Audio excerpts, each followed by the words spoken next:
hablar sobre el globalismo, el concepto de globalización, desde un punto de vista de la teoría pura del derecho de Kelsen, en el que, pues, en este filósofo pensador, en esta teoría jurídica del derecho, pues es muy alabado y muy seguido. Todo el que haya hecho leyes jurídicas pues habrá estudiado la teoría pura del derecho de Hans Kelsen. Entonces voy a hablar un poco porque es esencial, ¿no? Entonces la ONU y todo esto pues debería de promover pues esta teoría del derecho para que haya una paz, ¿no? En las naciones, ¿no? Voy a dar unas citas de Benedicto XVI y San Juan Pablo II. Dice: los falsos profetas y los falsos maestros han logrado el mayor éxito posible. Esto lo dijo Juan Pablo II en su discurso a la vigilia de oración en la 8ª Jornada Mundial de la Juventud. Benedicto XVI dijo también: la obediencia, hemos hablado pues de este símbolo pagano, ¿no? de toda esta idolatría, de la fertilidad y todas estas cosas, ¿no? Entender cómo entiende la castidad Benedicto XVI también, ¿no? Ese doble concepto de la castidad. La obediencia a la verdad debería hacer casta nuestra alma, guiándonos así a la palabra correcta, a la acción correcta. Dicho de otra manera, hablar para lograr aplausos, hablar para decir lo que los hombres quieren escuchar, hablar para obedecer la dictadura de las opiniones comunes, se considera como una especie de prostitución de la palabra y del alma. La castidad a la que alude el apóstol San Pedro significa no someterse a esas condiciones, no buscar los aplausos, sino la obediencia a la verdad. Y esto lo dijo Benedicto XVI en una homilía durante la misa con los miembros de la Comisión Teológica Internacional. Ante estas palabras de Benedicto XVI,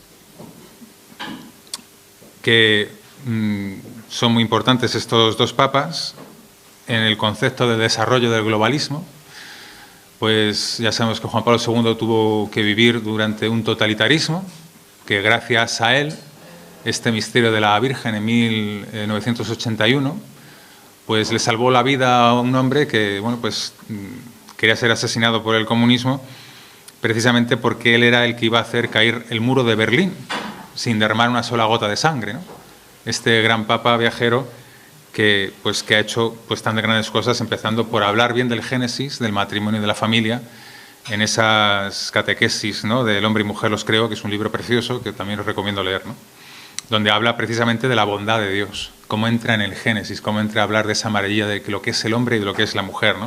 Porque hasta ahora hemos hablado de lo que es la materia mala y la materia buena, en este concepto budista, ¿no? En este concepto de un Dios malvado, ¿no? En el sentido de que te hace pagar en esta tierra un pecado de tal manera que nadie puede ayudarte. La Madre Teresa de Calcuta, cuando fue a la India, lo que hizo delante de toda la gente es demostrarles que hay un Dios que ha pagado el karma de toda la humanidad. Entonces, lo que tú no puedes tocar al pobre, no vaya a ser que tú le quites el karma que le toca vivir. Por eso no se puede tocar al pobre, no se puede tocar al indigente, no va a ser que te contagies. Pues lo que hace la Madre Teresa de Calcuta, aunque no ponía énfasis en el bautismo, ponía énfasis en la misericordia, que eso ya era mucho. Romper una psicología para ayudar al pobre, curarle las llagas y las heridas, cuando ese evangelio ad gentes, ¿no? Señor, ¿cuándo te vimos? Cada vez que lo hicisteis con uno de estos más pequeños. ¿Cuántas almas habrá llevado la Madre Teresa de Calcuta al cielo, ¿no? Que nosotros los cristianos sabemos que nuestro deber es mucho más grande que dar de comer, porque nuestro deber es más trascendental porque conocemos la verdad.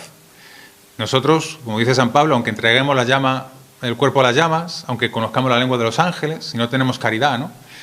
Y la caridad, pues, obviamente, pues trasciende como digo, este concepto globalista, porque el concepto globalista tiene una pretensión totalitaria que, como digo, vamos a ir entrando ahora poco a poco, profundizando pero para hacer la introducción al globalismo quiero decir una cita de Josep Borrell.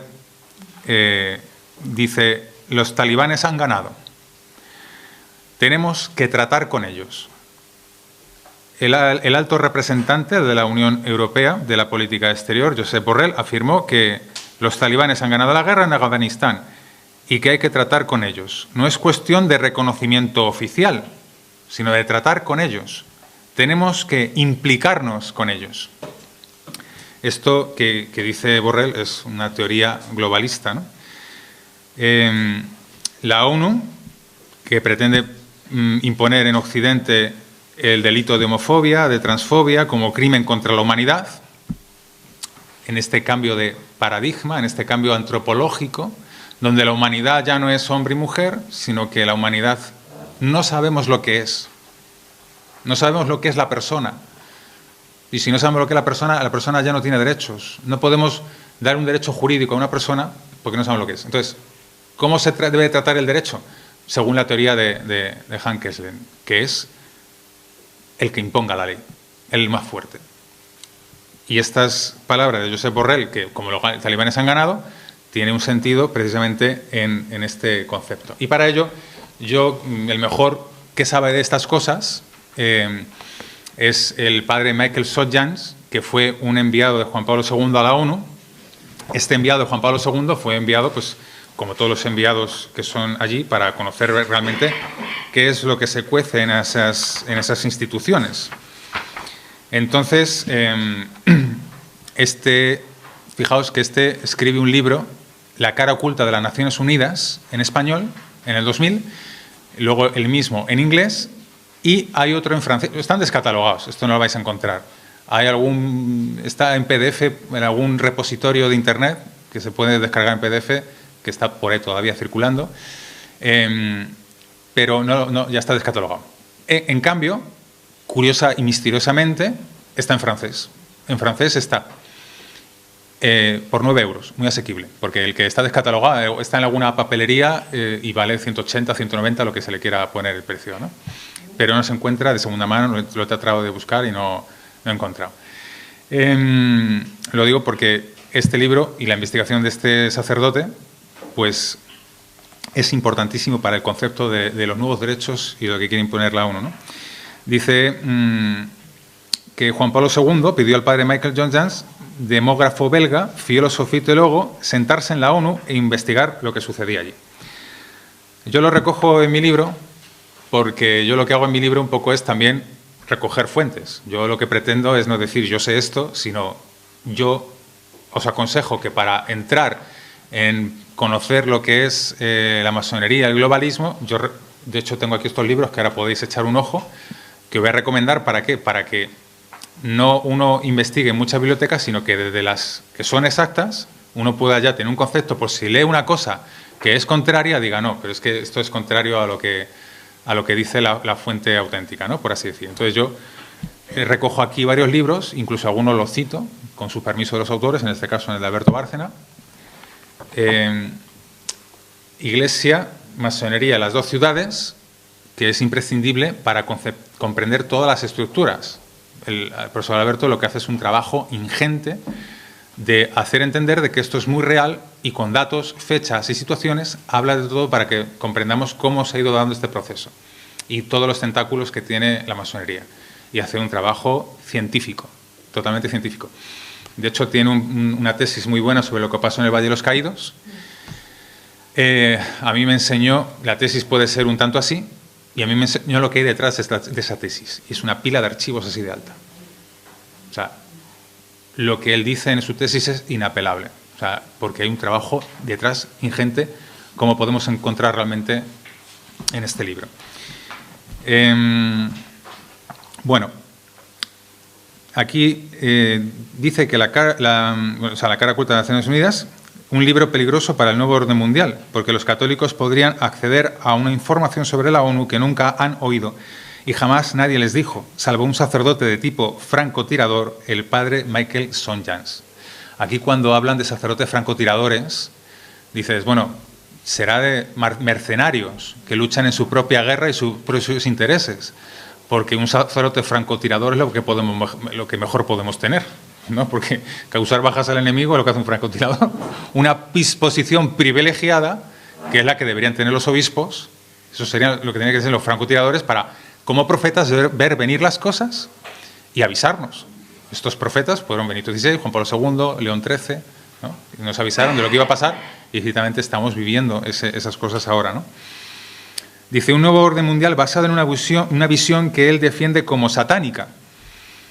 Los nuevos derechos del hombre, la homosexualidad, la eutanasia, la pedofilia, curiosamente la pedofilia, cuando Benito XVI habla de la pedofilia, dice que era una cosa que se quería instaurar en Alemania y que era un colapso mental. Recoge, cuando él habla sobre la pedofilia, en una carta al clero, de cuáles son los orígenes, habla de esto, que esto ya sucedió, ya se trató de instaurar, ¿no? Bueno, pues también se tratará de instaurar la pedofilia. Ahora vemos la ideología de género, pero se trata de instaurar la pedofilia. Curiosamente es bajar la edad a los menores de consentimiento, etc., ¿no? Que un niño entre a hablar de sexualidad, un adulto entre a hablar de sexualidad a un niño de 4 años, que le enseña a jugar con sus órganos, a identificarse como varón o mujer. Bueno, pues si eso sucede, eso es romper el tabú del adulto que no conoce al niño como una figura en la que puede descubrirle su sexualidad o entrar en ese mundo del niño, cuando al niño le corresponde eso. Al niño lo que le corresponde es aprender, divertirse, jugar, tener una relación humana y ya le tocará la edad del descubrimiento, ¿no? Pero no, hay que enseñarles esto, ¿por qué? Porque como nacen andróginos, pues que lo descubran cuanto antes. El otro día entró a la peluquería a cortarme el pelo y me dice, le lavo la cabeza y yo me quedo así y digo, pues hombre, si a usted le viene bien para cortar el pelo, pues sí, si no, pues vamos, que otra vez es que dice el peluquero, no, tal como venga, que así el pelo está más caído y tal, y te lo corto mejor. Dice, bueno, es que así, es que usted entra con una forma, entra con este pelo y otra es con la forma con la que va a salir. Y digo, no, entonces no me lave la cabeza. Digo, entonces no me lave la cabeza porque esta es la forma con la que entro y esta es con la que quiero salir. Digo, porque yo me peino con la raya a la derecha, por aquí un poco corto, arriba tijera, no quiero más. Se me queda mirando y dice, bueno, aún así le voy a lavar la cabeza. Y digo, lava todo lo que quieras, que yo tengo las ideas muy claras. O sea, pues esto es lo mismo. Dice, este sacerdote católico, miembro de la Academia Pontificia de las Ciencias Sociales del Vaticano y profesor de prestigiosas universidades, ha puesto de manifiesto la transformación de esta organización. Obviamente, los derechos humanos de la ONU de 1948 es magnífico. Nadie puede poner en tela de juicio eso.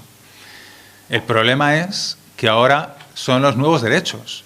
No existe nada nuevo bajo el sol. O sea, si ya hemos conseguido la plenitud de los derechos, porque somos cristianos, porque en nuestra Constitución española aparece que somos sujetos portadores de derechos inherentes por nacimiento, significa que en el momento de la concepción, por el hecho de ser, de existir, yo tengo derecho a la vida, a una dignidad igual a todo el mundo. Pero hay una asesoría jurídica detrás que dice, ¿y por qué tienes derechos? Porque la Constitución no habla de Dios, ni de dónde provienen, ni quién me hace a mí sujeto portador de derechos. No lo dice la Constitución. Pero eso está en tela de juicio. ¿Qué me hace sujeto portador de derechos? Que soy cristiano. Que en el siglo III se acuñó la palabra persona, en el prosopon cristiano, o sea, en el prosopon griego. ¿Qué es esto que suena detrás de la máscara, detrás de la carne? ¿Qué es esto que suena que tiene la dignidad como para que un Dios se haya hecho carne y haya venido a redimir la humildad? Porque ¿qué tiene el gnosticismo en comparación con el cristianismo? Que el gnosticismo desprecia la debilidad humana, desprecia la pobreza, desprecia la dignidad, el sufrimiento. Es odioso, hay que exterminarlo. No merece la pena perder el tiempo con ello. Paraliza una sociedad, un gobierno, un Estado. Las instituciones pierden dinero.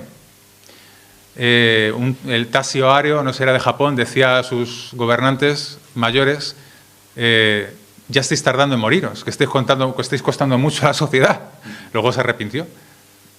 Pero en una futura globalización, no quiero, la gente mayor dirá, tenemos un límite porque no vaya a ser que, ¿no? Bueno, pues esta naturaleza del ser persona se acuña en el siglo III, después de toda... Claro, ¿por qué somos cristianos? Porque llegó un político y dijo, ahora vamos a hacernos cristianos. No, porque los cristianos eran cristianos en medio de una sociedad y manifestaban el ser cristianos, derramando sangre en el circo romano, pues bajo Nerón, bajo las persecuciones, y llegó Constantino, el edicto de Milán, y rompió la República. La República que se había iniciado a través de Platón, que son racistas. Platón, cuando escribe la República, habla del racismo, porque dice que, igual que el pedigrí de un animal para sacar el mejor elemento, así los hombres tienen que juntarse los mejores con los mejores para crear la mejor sociedad. Una sociedad de filósofos por nacimiento, que tienen que, con perdón, fornicar determinado día sagrado para que les sean investidos del espíritu de filósofos por naturaleza. O sea, bajo la péntada y el número sagrado, hacer la eugenesia, pero que no funcionaría si no se hace en una fecha determinada. Luego, que detrás de la eugenesia no hay tanta ciencia. O sea, quiere decir que luego esto no está demostrado. Entonces, como digo, eso que dice Platón en la República luego tiene que instaurar las leyes para esa gobernanza, que es en la República. En esa República cae con el edicto de Milán y entonces empieza el cristianismo, ¿eh? Pero el cristianismo porque realmente va emergiendo, va ganando terreno, ¿no? La bondad y la belleza y la verdad de la doctrina cristiana y que merece la pena morir por eso. Porque los filósofos cuando verían morir a los cristianos decían: es increíble qué honor y valentía. Son capaces de dar estos incultos la vida. Y cuando se enteraron por el motivo de que daban la vida, decían, están locos. Pero les sorprendían, no podían dejar de sorprenderse, ¿no? Porque para ellos el último término era dar una demostración de que lo que hablaban de la eternidad era real, pero era otro sistema diferente. Esa concepción de alma, como hemos visto aquí, no basta hablar de la eternidad del alma, no basta hablar de cualquier eternidad del alma, sino la que te dice que eres de carne y eres sujeto y portador de derechos. Y como digo, todos somos cristianos y el que sea ateo en esta sociedad lo será, pero vive bajo un amparo constitucional que le permite manifestarse en contra de unos derechos y libertades y puede hablar porque todavía le amparan derechos constitucionales cristianos. Cuando esto se quite, dentro de esa antropología de los nuevos derechos, ya nadie podrá resistir, nadie podrá hablar, porque hemos renunciado a lo propiamente cristiano. Habremos renunciado a nuestra antropología sujeta y portador de derechos porque hemos sido llamados hijos de Dios, ¿no? según Jesucristo. Todo esto por el tema de los nuevos derechos. Entonces, dice que estas naciones es una máquina de destrucción de las soberanías nacionales, una visión maligna de los nuevos derechos del hombre. Este no es un pensador marginal, independientemente de que sea enviado por el ONU, por Juan Pablo II, sino que el cardenal Ratzinger denunció en el prefacio al Nuevo Orden Mundial de este escritor. Dice en concreto, utilizando la terminología Nuevo Orden Mundial, como más o menos la culminación del marxismo. Él va a decir que el cristiano está obligado a protestar contra todo esto y que el nuevo orden mundial no puede reducir la libertad al silencio. Esto es el padre Michael Schonjans, que, habla de la asociación y la NAMBLA, la deificación de la tierra. Dice, deificar la tierra, desacralizar al hombre, dice en la Carta de la Tierra de 1992, que refleja un cientificismo evolutismo que acepta al hombre como un producto de la evolución. Si el hombre es un producto de la evolución, como dijo Darwin, pues tendrá derechos el que sea más inteligente y el que sea capaz de poner las leyes. Hitler se basó en Darwin y Galton, que, claro, lo que dijo Darwin, habría que leerse El origen del hombre para ver lo que dijo este señor, pero que Hitler, en esa raza, en esa pureza de la raza, el pedigrí, lo que hizo realmente de tratar de imponerla, esa ideología que había por aquel momento, ¿no? Entonces, claro, él citaba a Darwin y le encantaba a Darwin, porque para Darwin la ley de la naturaleza, la ley más fuerte, era lo que debía imponerse, esa hegemonía. Pero claro, con la supresión de los débiles, haciendo que no se reproduzcan o lo menos posible. Eso lo dice Darwin en el libro, no lo digo yo ni me lo invento. Y de hecho, dice Darwin, los más capaces no deberían verse constreñidos por las leyes o las costumbres. Luego veremos que no todos los hombres tienen los mismos derechos. porque no todos los hombres se deben de someter a las leyes y a las costumbres. O sea, hay quien está por encima de la ley y por encima de las costumbres. Entonces, menciono a este escritor precisamente porque él ha hecho este libro, conoce bien lo que es la masonería que hay detrás, esas sociedades secretas de la que él habla en el libro, y él menciona a Keslen, a Han Keslen. Keslen podríamos decir muchas cosas, pero voy a hacer, para no perdernos, sobre su teoría pura del derecho, voy a hacer una breve introducción. De hecho, esta introducción está sacada de un libro en alemán, que no he podido hacerme con él, pero que lo he pedido en Alemania y me llegará para el 28 de este mes, porque es que lo quiero tener en alemán. Lo quiero tener en alemán, porque no tiene desperdicio. Kelsen, 10 años antes de su muerte, dijo: desde el punto de vista de la ciencia jurídica, el derecho establecido por el régimen nazi es derecho. Podremos lamentarlo, pero no podremos negar que se trata de un derecho. El derecho de la Unión Soviética es derecho. Podemos aborrecerlo, igual que nos horroriza una serpiente venenosa, pero no podemos negar que existe, lo que quiere decir que es válido. Bueno, esta barrabasada, ¿no? Es decir, ¿de qué chistera se ha sacado este señor esto y cómo se le ocurre hacer esta mención? Pues, claro, el derecho nazi es derecho, es válido. Quiere decir, si se imponen los ladrones, si se imponen los talibanes, hay que respetarlo. En este nuevo concepto de las nuevas leyes que tienen que gobernar pues estos nuevos derechos o este nuevo globalismo. Tiene que partir del consenso. Y en base a esto, lo que he hecho es ver quién es este señor, ¿no?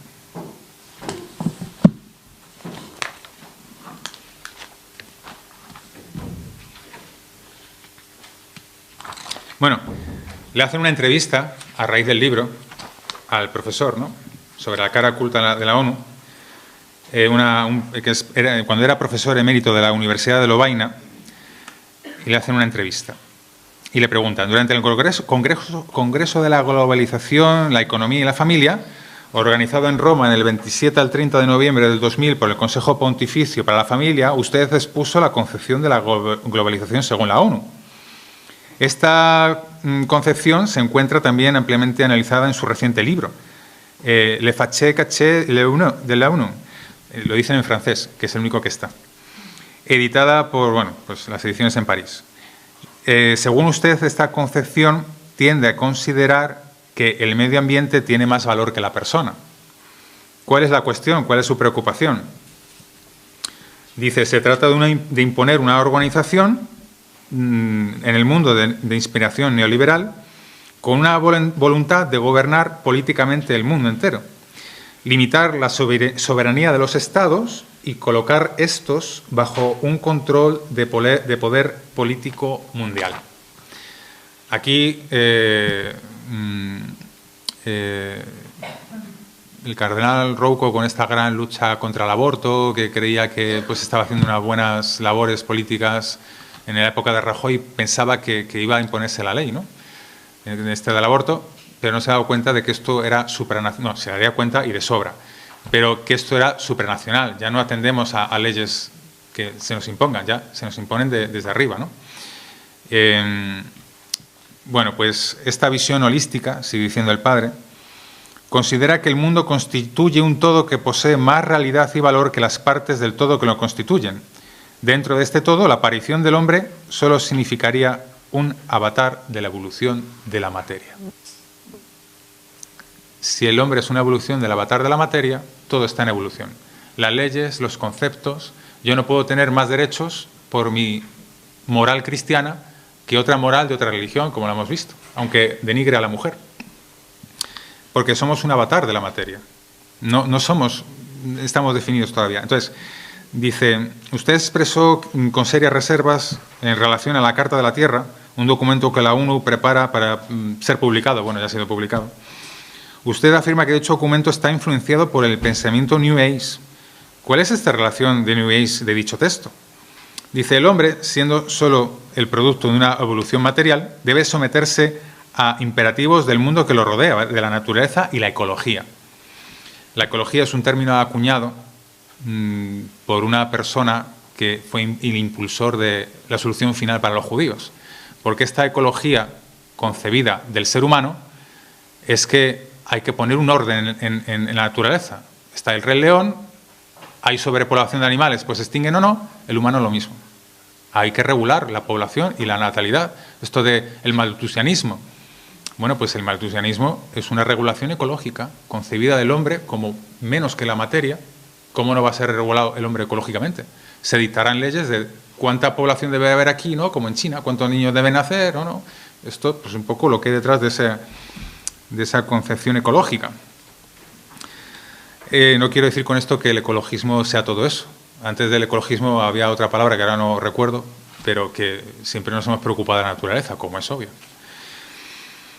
El hombre debe aceptar no ser más el centro del mundo. La ley natural ya no es aquella que está escrita en el corazón de la inteligencia y la inteligencia del hombre, sino que es la ley implacable y violenta de la naturaleza que se impone al hombre. Esto no hace falta comentarlo porque es tan gráfico. Dice, ¿cuál es la relación entre esta carta y la Declaración Universal de los Derechos de 1948? Dice, esta declaración se inclina delante de una verdad que se impone a todos. Ella reconoce que todos los hombres tienen derecho a la vida, que nacen libres e iguales en igual dignidad. Todos los totalitarismos del siglo XX surgieron del desprecio a estos derechos inalienables. Menciona los totalitarismos del siglo XX. Dice, la Carta de la Tierra abandona incluso y ataca el antropocentrismo judo-cristiano y romano. Aquí estamos hablando de las leyes, ¿no? De las leyes romanas, con lo que acaba de decir de la ley natural. El justnaturalismo. Y dice, pretende suplantar el decálogo. Bueno, pues ahora lo han dicho, eso era en el 2000, ahora ya se han manifestado abiertamente como quieren suplantar el decálogo con el decálogo de la Tierra. Dice que usted habló de la ONU como un proyecto progresivo de instalar un supergobierno mundial que estaría en una jerarquía superior a los cuerpos intermedios, a las naciones, e impondría un pensamiento único gracias al control de la información, de la salud, del comercio, de la política y del derecho. ¿No es esta imagen del futuro muy orwelliana? Dice, la ONU está instaurando una nueva concepción del derecho. La nueva concepción del derecho es la de Kelsen, del régimen nazi, es válido, que ahora pasaremos a ver, pero ya lo menciona. Esta concepción es... bueno, no voy a entrar en lo que dice la entrevista, que lo puedo entrar porque entraremos en otro tema. Dice, ninguna verdad sobre el hombre se impone a todos los hombres. Ninguna verdad del hombre se impone a todos los hombres. Quiere decir, que esa verdad de los hombres existe, sí, pero no es para todos los hombres. Dice Darwin, los más capaces no deben verse constreñidos por las leyes o las costumbres. Aquí menciona la concepción anglosajona.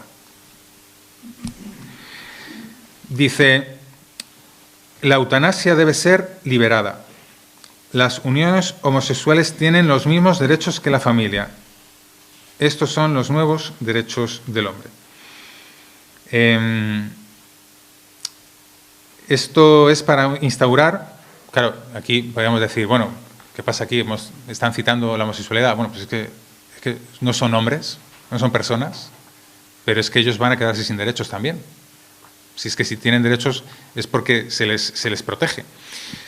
Se les protege y hay que decir una cosa que es una premonición de los protocolos de los sabios de Sion, que dicen que sí es verdad o no es verdad, el caso es que se están cumpliendo, y yo recojo uno en el libro, y lo recojo uno porque curiosamente es el que habla en contra de estos masones, porque claro, si al final se instaura este nuevo gobierno con la punta de lanza masónica, al final, el que sabe mucho, pues aquí lo dice,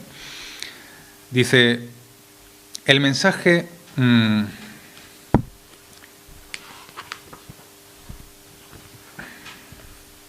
Dice, la fundación de una sociedad secreta será castigada con pena de muerte Mientras que las sociedades secretas ya existen y que conocemos y que nos han servido, serán disueltas.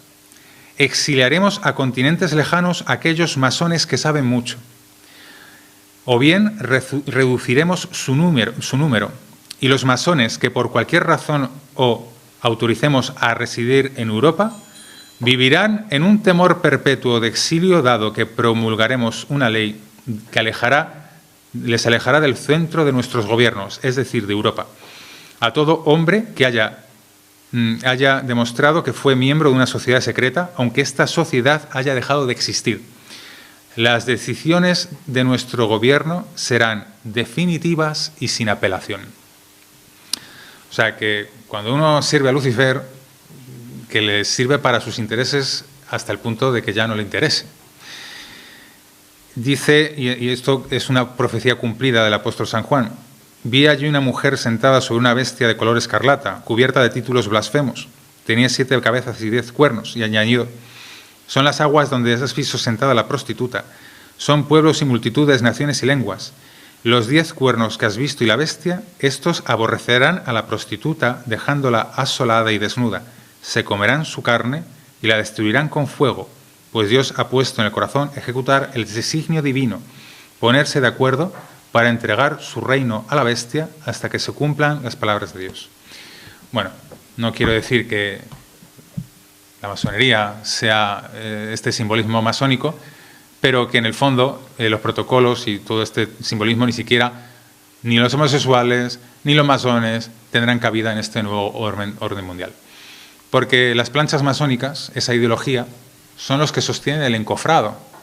Y el encofrado, cuando está fijo y firme, se retiran las planchas. Cuando este gobierno se imponga, pues hará una imposición global, obviamente, pues como ha hecho el comunismo, que ha hecho, como cita aquí, todos los totalitarismos del siglo XX. Donde prevalece pues, el espécimen de tal raza o cual raza, dice aquí el profesor Michael Sonjans. Suplantar el decálogo.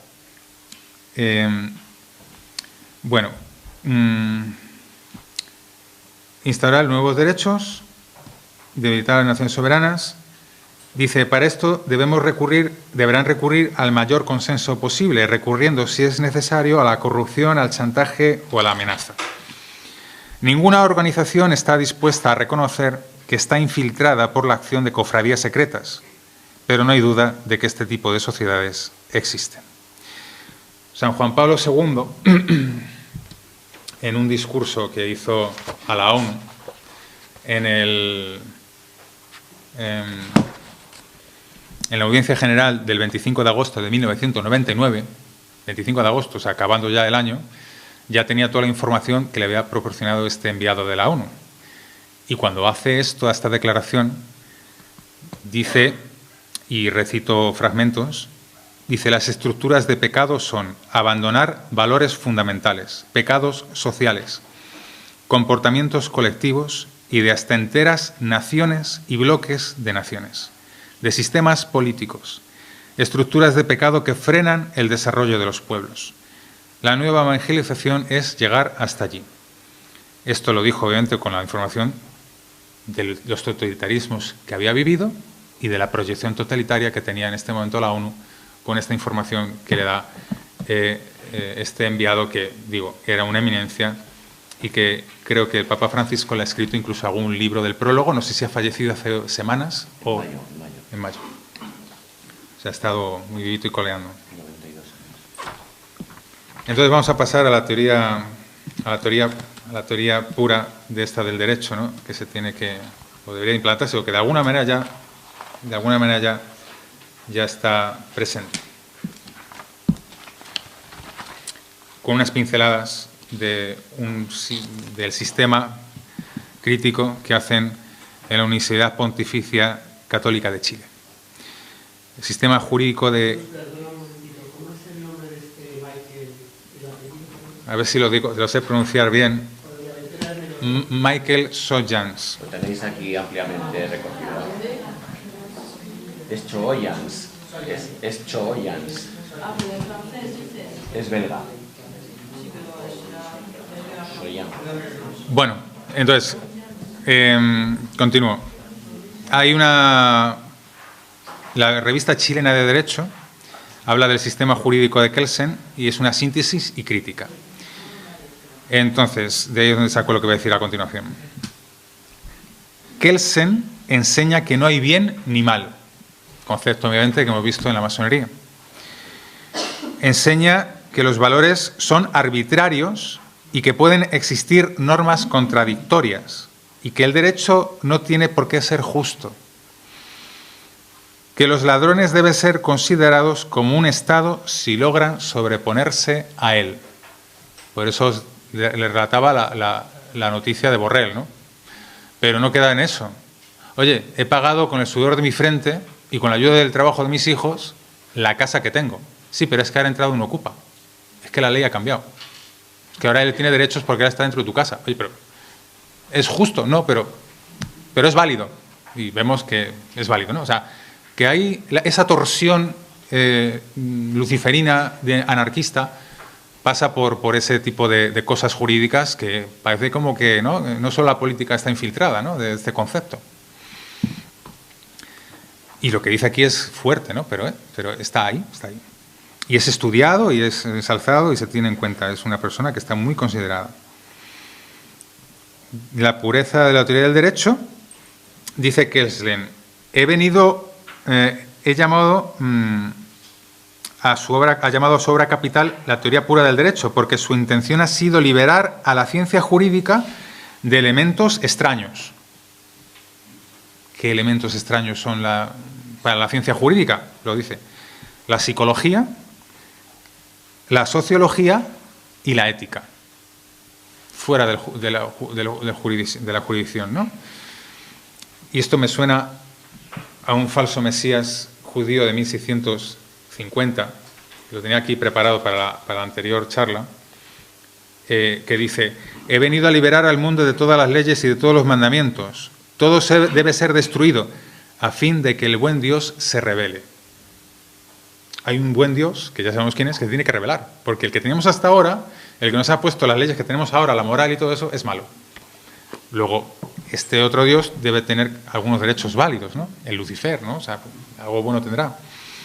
He venido a liberar, o sea, que se cree un mesianismo, tiene como un concepto mesiánico, ¿no?, esta teoría pura del derecho. Para Kelsen no hay otra norma que la positiva, la que se pone en cada momento. No hay una antropología que dicta, una ley natural, ni nada por el estilo, ni un Dios, ¿no?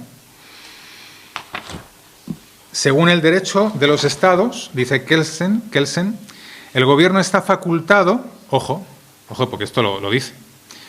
Según el derecho, los estados totalitarios, o sea, el gobierno, está facultado a encerrar en campos de concentración a personas de ideología o religiones indeseables, constriñéndolas a realizar una labor forzada hasta matarlos.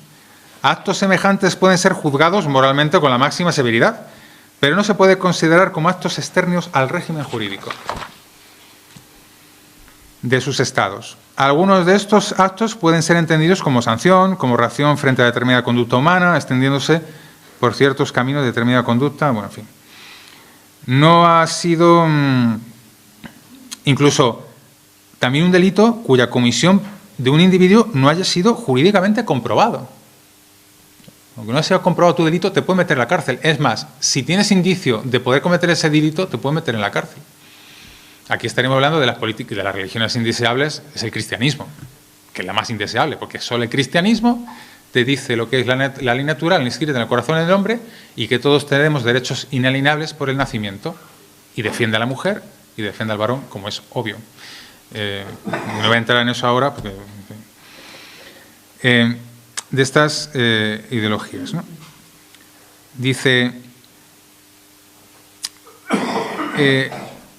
personas de ideologías o razas indeseables en campos de concentración. Dice, se produce esta internación para impedir un comportamiento perjudicial para la comunidad en cuyo respecto la autoridad jurídica, en razón, los considero no capaces. Vale. Una vez más, dos palabras, constreñir y capaz. Darwin, los más capaces no deberían verse constreñidos por las leyes o las costumbres. Es que está todo aquí en el mismo sistema, ¿no?, ideológico. Derecho y justicia. El derecho no tiene ni puede tener como objeto la justicia. No puede tener como objeto la justicia, porque no hay una moral absoluta. Es que la moral, cumplir la moral, bueno, pues si no hay moral absoluta, pues este es el problema, que cualquiera puede decidir sobre ti. No hay una moral absoluta objetiva.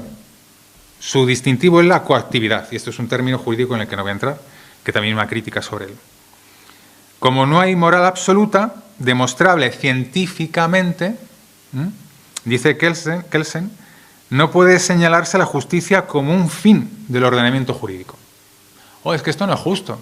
¿Quién te ha dicho que lo justo es norma de derecho? Hasta ahora sí, como sabemos. Pero en este nuevo concepto no, porque tiene que integrar toda una multiculturalidad gobernada, como en la antigua Roma, sobre un emperador. Y todos los dioses están bien, pero el cristianismo no. No, porque el cristianismo es solo un dios, y entonces son ateos. Son ateos porque no quieren meterse a rendir culto a nuestros dioses, y son unos intransigentes y unos radicales. Entonces, la diferencia entre el ordenamiento jurídico de un Estado y el de una banda de ladrones está solo en la eficacia.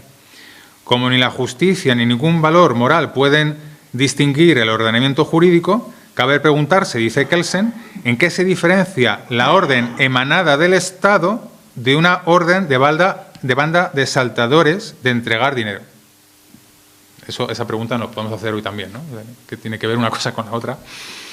Dice, Kelsen descalifica la solución que al mismo tiempo daba el problema de San Agustín. O sea, Kelsen descalifica a San Agustín, que dice la solución según la cual la diferencia estaría en la justicia, que es distintiva del derecho y que carece del precepto en la banda de ladrones. Esto, para Kelsen no le gusta esto. Dice Kelsen dice que los ladrones entre sí no roban ni matan, de modo que esto esté permitido entre ellos, no robarse y matarse entre ellos, pues es lo contrario a una banda como una organización no subsidiaria. Los ladrones solo roban y matan a terceros. Su ordenamiento no descansa en una forma fundante según la cual se les haya de obedecer como si descansara en el Estado. Pero si la banda de ladrones logra su ordenamiento, en vez de ser reprimido por el Estado, llegue a dominar de un cierto territorio, ocurrirá que el sistema jurídico del Estado perderá su eficacia, para lo cual se requiere su validez. Si voy muy rápido, quiero decir, me queda poco tiempo. Así el ordenamiento de la banda de bandidos pasará a cobrar su validez por su eficacia, y este será el nuevo y verdadero orden jurídico. Está en su teoría en la página 57 y 56. Volvemos al tema de los talibanes. Bueno, pues ya está. Esto es un poco el concepto orwelliano que hay detrás, y solo me queda citar la condena masónica. ¿Por qué he hecho toda esta síntesis? Para que entendamos por qué la Iglesia condena la masonería y por qué es inconciliable con el cristianismo. Total y absolutamente irreconciliable por todos sus fines, sus medios y sus objetivos. Entonces, en la Congregación para la Doctrina de la Fe, sobre la declaración de la masonería, de 1983, se ha presentado la pregunta de si ha cambiado el juicio de la Iglesia respecto de la masonería. No ha habido cambio en el juicio negativo de la Iglesia sobre respecto a las asociaciones masónicas. No ha habido cambio de su juicio negativo. Sus principios siempre han sido considerados como inconciliables con la doctrina de la Iglesia. Sigue prohibida y están en estado de pecado grave. Y ahora dice, no tienen competencia las autoridades eclesiásticas locales de pronunciarse de la naturaleza de las asociaciones masónicas como un juicio que implique la derogación en cuanto se ha establecido más arriba. El sumo pontífice lo dijo en la audiencia general, bueno, en fin, esta es la condena pontificia. Esto es un poco el tema del globalismo, centrado simplemente en el punto de vista de esta nueva teoría de derecho.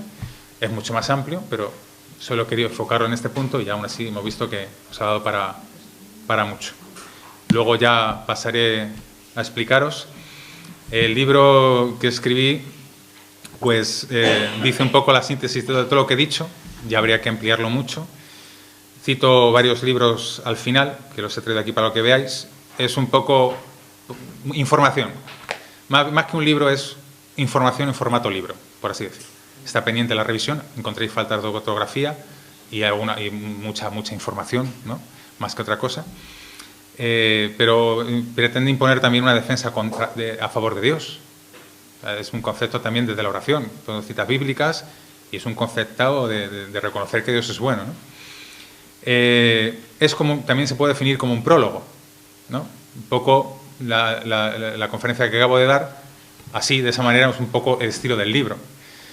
Simplemente es como prólogo para iniciarse, en el sentido de decir, de comprender las conexiones y a partir de ahí poder seguir abarcando diversos libros, como es Eugenesia y Eutanasia. Este es un autor avalado por Manuel Guerra, de la edición Secotia, de Eugenesia y Eutanasia, impresionante. Esto lo escribió un señor experto en ciencias audiovisuales, Guillermo Buigas Arizcún, que lo encontraréis en algún vídeo en internet, avalado, como digo, por Manuel Guerra, que se convirtió de Darwin, era un darwinista y su ídolo era Nietzsche, y al convertirse entró a profundizar en lo que era eso y se convirtió de la manera inversa. Y descubrió en el desván de su mujer, porque sus abuelos eran masones, una información impresionante que refleja en este libro y en otros que ha escrito, como por ejemplo Sionismos, Iluminados y Masonería, se cumplen los protocolos de los sabios de Sion, entre interrogantes, de la edición Secotia. Es un ensayo suyo que es impresionante, digo, está avalado. Hemos dicho ya el testimonio de un masón convertido, que a pesar de que no ha llegado a ciertos grados, sabe y conoce por hermanos masones un poco lo que hemos dicho a continuación, ¿no? Dice, no sé si lo leí en un libro, una entrevista, que se pierden en misas negras y en fornicaciones sagradas y cosas de esas. O sea, él mismo lo dice. La autobiografía de Darwin la he traído simplemente para citar ese dato, porque la estoy leyendo con otro motivo. Iglesia y masonería, para comprender todas las estructuras de un trabajo ingente que ha hecho el profesor Alberto Bárcena. El libro del padre Hilton, para ver todas las raíces del budismo tibetano, de cómo se cumplen hoy en las otras religiones. La pretensión del nihilismo de la mujer, la conciencia de la mujer. El feminismo actual quiere pretender lograr derechos con la mujer, pero al final lo que está haciendo es no conseguirlos. Luego lo que va a conseguir es que ya no haya un movimiento en la lucha por la mujer, porque cuando esto acabe o muera, va a ver que no va a haber un levantamiento y entonces ya nadie se va a iniciar o se va a involucrar con eso, porque va a llevar a la desesperación. Porque como no lleva a la verdad, cuando se den cuenta que no se cumple todo eso, se va a ver una desmoralización. Ese es el grave problema del feminismo de hoy, ¿no? Que va a llevar una desmoralización, como lo ha habido la teoría política de Podemos, que en su inicio estuvo bien, a mí incluso me gustó que se levantara una sociedad que criticara cosas, diga, oye, todavía la gente es capaz de manifestarse, de levantar la voz, pero si te llevan bajo un ideal a una mentira o una falsedad a sus propios miembros, crea una desesperación para el próximo levantamiento. Luego ya crea una desesperación. Entonces es como una manera de crear frustración social, ¿no? Por así decir. Esto no lo recomiendo porque es un rollo patatero.